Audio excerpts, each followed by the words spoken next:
Hello everyone, फिर से स्वागत है तुम्हारा लाफा स्टडी एट होम पर। इससे पहले हमने 10 क्वेश्चन कर दिए हैं प्रश्नावली 1.3 के। आइए 11वां क्वेश्चन करते हैं। 11वां क्वेश्चन है तुम्हारा, ध्यान से सुनेंगे। किसी खेल के मैदान के चारों ओर एक वृत्ताकार पथ है। किसी खेल के मैदान के चारों ओर एक वृत्ताकार पथ है। इस मैदान का एक चक्कर लगाने में सोनिया को 18 मिनट लगते हैं, जबकि इसी मैदान का एक चक्कर लगाने में रवि को 12 मिनट लगते हैं। मान लीजिए वे दोनों एक ही स्थान और एक ही समय पर चलना प्रारंभ करके एक ही दिशा में चलते हैं। कितने समय बाद वे पुनः प्रारंभिक स्थान पर मिलेंगे। कहने का मतलब इसमें दो बच्चे हैं, एक सोनिया एक रवि। जैसे एक वृत्ताकार पथ है तुम्हारा, वृत्त के आकार का ये रास्ता है और ये चक्कर लगाते हैं, ये चक्कर लगाते हैं। मान लो यहाँ से स्टार्ट करेंगे तो जो सोनिया नाम है लड़की का, वो जो चक्कर लगाती है यहाँ से घूम के यहाँ तक कितने मिनट लेती है? 18 मिनट। और एक लड़का है रवि, वो भी यहाँ से ही घूम के इसी दिशा में कितना टाइम लेता है? 12 मिनट। 12 मिनट टाइम लेता है। तो आपको ये बताना है कि दोनों कब एक साथ मिलेंगे, दोनों कहां पे मिलेंगे, वो कितने समय बाद एक साथ मिलेंगे। तो ऐसे क्वेश्चनों में हम क्या निकालते हैं? इनका एलसीएम निकालते हैं।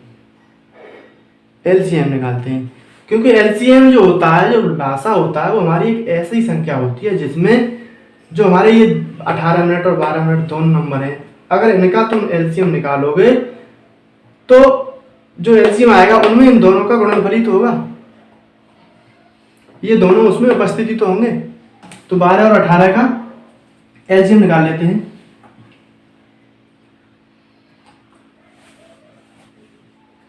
बारह 18 का लासा निकालने पर, तो 12 और 18 का लासा, तो 12 के फैक्टर क्या होंगे तुम्हारे? 12 के फैक्टर क्या होंगे? 2 गुणा 2 गुणा 3। 18 के क्या होंगे? 2 गुणा 3 गुणा 3, 2 3 6 3 18।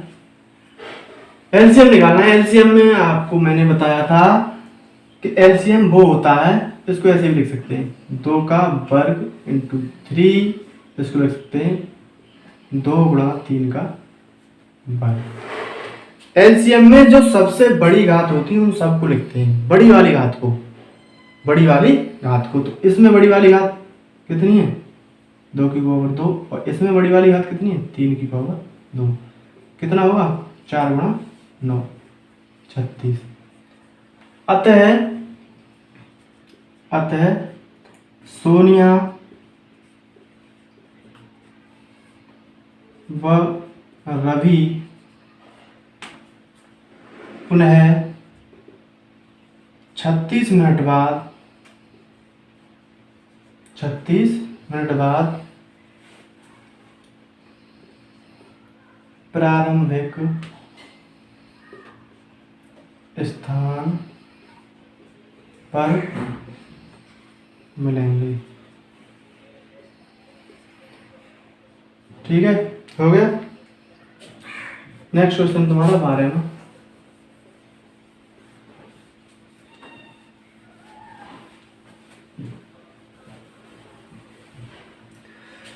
बारहवां क्वेश्चन करते हैं।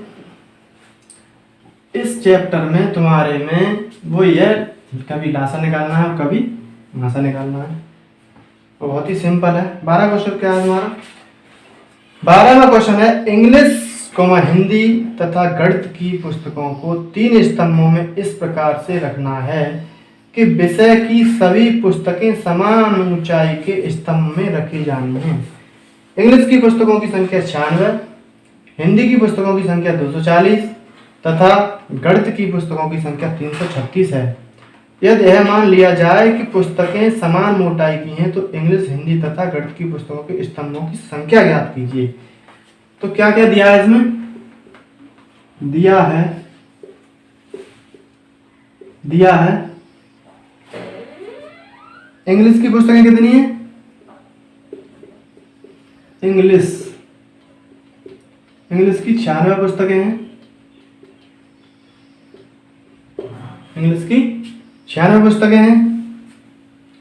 हिंदी की पुस्तकों की संख्या 240। हिंदी कितनी है? 240 पुस्तकें। इंग्लिश, हिंदी और गणित की पुस्तकों की संख्या 336। गणित की संख्या कितनी है? गणित की पुस्तकें हैं 336।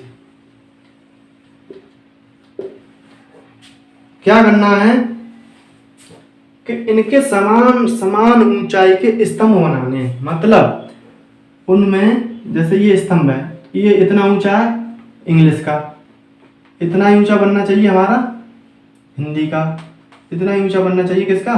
गणित का। तीनों की ऊंचाई जो हो वो समान हो, ठीक है। और तीनों की ऊंचाई जब समान हो, समान कब होगी? जब हम तीनों का मासा निकालेंगे। जब हम तीनों का इनका मासा निकालेंगे तो जो संख्या आएगी वो इन तीनों में कॉमन होगी, वही तो होगी। इसका मतलब ये समान ऊंचाई के स्तंभ बन जाएंगे।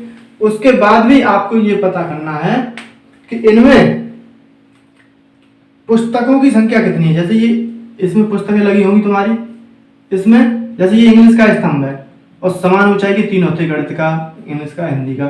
तो इंग्लिश के स्तंभ में कितनी पुस्तकें आई, हिंदी के स्तंभ में कितनी पुस्तकें आई इसमें, ये और बतानी है। और गणित के स्तंभ में कितनी पुस्तकें आई।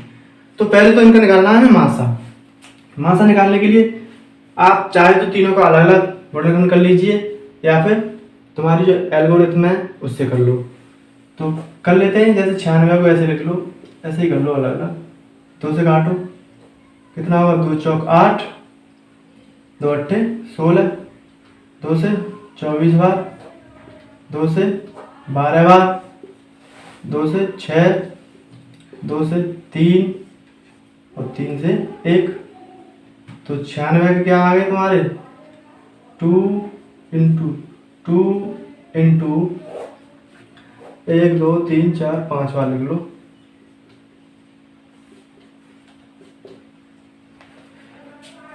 अब करेंगे किसका? आपको ये चीज बनानी नहीं है कॉपी में, ये तो मैंने आपके लिए समझाया है। आपको ऐसे करना है। 96 का हो गया, आप 240 के कर लो। 2 से काटेंगे, 2 एकम 2 दूनी, फिर 2 से 60 बार, 2 से 30 बार, 2 से 15, 3 से 5, 5 से 1। 96 के आ गए। 240 के कितने आ गए तुम्हारे? 1 2 3 4 बार लिख लो। 2 into 2 into 2 into 2 into 3 into 5। 336 के और कर लेते हैं, यहाँ पे कर लेते हैं 336 के।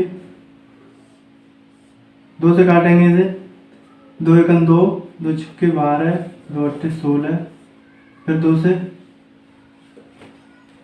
2 अट्ठे 16, 2 चौक 8, फिर 2 से काटेंगे, 2 चौक 2 दूनी 21 बार, 3 से काटेंगे 7 बार और 7 से 1 बार। तो 336 के क्या आ गए? 4 बार लिख लो। 2 into 2 into 2 into 2 into 3 into 7। इतना ही है। एचसीएफ निकालना है। एचसीएफ निकालेंगे तभी तो समान ऊंचाई के स्तंभ बनेंगे। तो देखो इन सब में जो कॉमन होगा वही हमारा एलसीएम होगा, एचसीएफ होगा। तो 2 कितनी बार कॉमन है? देखो एचसीएफ क्या होता है? लासा में तो हम बड़ी से बड़ी वाली घात लिखते हैं, एचसीएम में हम छोटी से छोटी वाली घात लिखते हैं और जो कॉमन होती है। तो 1 2 3 4, 1 2 3 4, 1 2 3 4। तो 4 तो सब में कॉमन ही है, तो इसको लिख लो पहले। तो अब 3 को देखते हैं। 3 सब में एक एक बार प्रेजेंट है, गुणा 3। 7 इसमें, तो 7 इसमें नहीं था, इसमें भी नहीं था, इनको नहीं लिखते। कितना हो गया? 2 दूनी 4 दूनी 8 दूनी 16 3 48। तो इनकी जो ऊंचाई होगी वो 48 48 48 ये समान ऊंचाई के, समान ऊंचाई मतलब 48 48 इनमें पुस्तकें हो गई, 48 48 इनमें पुस्तकें हो गई, इसमें भी 48 पुस्तकें आई होंगी, इसमें भी 48, इसमें भी 48, समान मोटाई की थी तो 48 48 आ गई। अब हमें ये पता करना है कि ये जो स्तंभ बना है, ये जो स्तंभ बना है 48 पुस्तकों का और 96 टोटल पुस्तकें थी, तो ऐसे कितने स्तंभ बने होंगे इंग्लिश की पुस्तकों के, ऐसे ही हिंदी की पुस्तकों के कितने स्तंभ बने होंगे, ऐसे ही मैथ की पुस्तकों के कितने स्तंभ बने होंगे। तो अब क्या करेंगे, टोटल पुस्तकों में जब एक स्तंभ में हमारी जो पुस्तकें आई हैं उनका भाग देंगे तो ये जो संख्या निकलेगी 2, तो इंग्लिश के जो 2 स्तंभ बने होंगे, इंग्लिश के 2 स्तंभ बने होंगे और हिंदी के 5 स्तंभ बने होंगे और मैथ के 7 स्तंभ बने होंगे। Thank you.